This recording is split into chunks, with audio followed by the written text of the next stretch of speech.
Deepak builders end developers और निवृत्ति मोटकरी परिवार का एक्सक्लूसिव प्रोजेक्ट 3 लीव्स, ऊंची जीवन शैली का ऊंचा आनंद। For more details call 9823339180।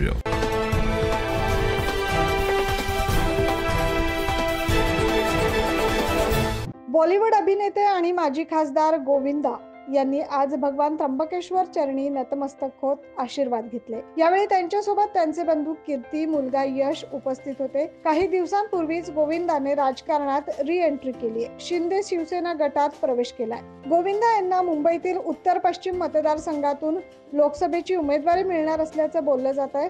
मात्र नाशिक भेटीत त्यांनी याबाबत बोलणं टाळलंय। गोविंदा यांनी 2004 मध्ये काँग्रेसच्या तिकिटावर लोकसभेची निवडणूक लढवली।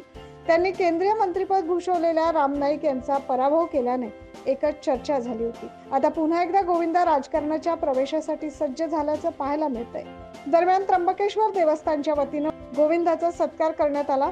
यावेळी त्र्यंबक देवस्थानचे अध्यक्ष कैलास घुले, विश्वस्त नितीन जीवने, पुरुषोत्तम कडलक, सत्यप्रिय शुक्ल, स्वप्नील शेलार, रुपाली भुतडा आदी उपस्थित होते।